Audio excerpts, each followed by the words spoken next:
ఈ task perform చేయడానికి మనకు ఒక రూమ్ కావాలి. ఇలా బ్యాచిలర్స్ రూమ్లా ఉంటుంది అవ్వదు. రూమ్ చూస్తే వర్క్ మోడ్ యాక్టివేట్ అయిపోవాలి. Just do it. Ray, budget కొంచెం తక్కువ ఉంది. ఇప్పటికిప్పుడు మళ్ళీ కొత్త రూమ్ అంటే కష్టం. మన రూమ్నే మార్చేద్దామా? ఒక విషయం గుర్తుపెట్టుకో, రిస్క్ చేద్దామని ఫిక్స్ అయ్యాక రేట్స్ గురించి ఆలోచించకూడదు. మనం ఎంత ఇన్వెస్ట్ చేస్తే అవుట్పుట్ అంత లావిష్గా వస్తుంది. ఓకేరా, ఇంకా చెప్పు ఏం కావాలో. 2 ఫీమేల్ ఎంప్లాయీస్. ఫీమేల్సా? మేల్స్ వద్దా? వద్దు. ఎందుకు వద్దు?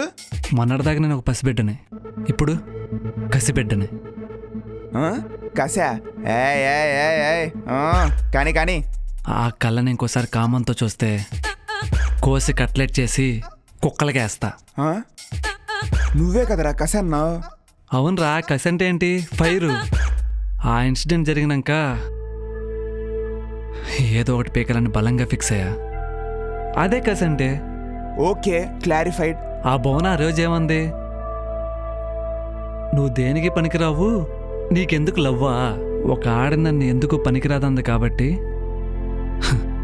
ఈరోజు నా కింద పనిచేయడానికి ఆడవాళ్ళే కావాలని ఫిక్స్ అయ్యా. ఆడవాళ్ళు నన్ను సారు సారు అని పిలుస్తుంటే అదే ఆ భువన మీద సాధించే మొదటి విజయం. బాగా డీప్గా హర్ట్ అయినట్టున్నావు. ఓకే, 2 ఫీమేల్ వర్కర్స్ కావాలి. వాళ్ళ వర్క్ ఏంటి?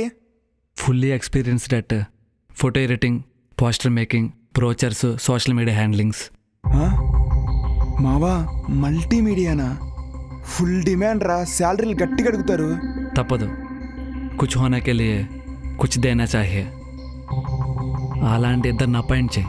రూమ్ సెటప్ రెడీ చేయి, క్విక్. ఒక్క నిమిషం, అసలైన సంగతి మర్చిపోయా. ఏంటిది? 2 సెకండ్ హ్యాండ్ ల్యాప్టాప్స్ తీసుకో. నా దగ్గర ఆల్రెడీ ల్యాప్టాప్ ఉందిగా. మనవి వాడొద్దు. ఏ? మన ఎక్విప్మెంట్ అంటే ఇంతకుముందు వాడిన బ్రాడ్బ్యాండ్, దాని ద్వారా మన ఐపీ అడ్రస్ ట్రేస్ చేసి మనం పెట్టిన ఆధార్ ప్రూఫ్స్ తీసుకొని మనల్ని ఈజీగా పట్టేసుకుంటారు. ఆ ఛాన్స్ ఉంది. మనం దొరక్కపోయినా మనం పెట్టిన ప్రూఫ్స్ వల్ల మన ఫ్యామిలీ మెంబర్స్ స్ట్రగుల్ అవుతారు.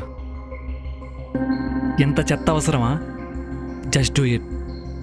By laptops, disconnect internet, broadband. దొరికేస్తామా? భయంగా ఉంది మావా. భయాలనే వస్తాయిరా. వాటికి భయపడకుండా బెదిరిపోకుండా ఎదురెల్లో ఉండే ప్రపంచం విజేత అని పిలుస్తుంది, చప్పట్లు కొట్టేలా చేస్తుంది. భయపడకు. నేను ఇందాక చెప్పింది మన ప్లాన్ రాంగ్ అయినప్పుడు మాత్రమే యూజ్ అవుతుంది. ఒక పని చేసే ముందు ఆ పని వల్ల రాబోయే ప్లస్లే కాదు, జరగబోయే మైనస్లు కూడా ముందే గ్రహించాలి, అవగాహన పెట్టాలి, అప్రమత్తంగా ఉండాలి.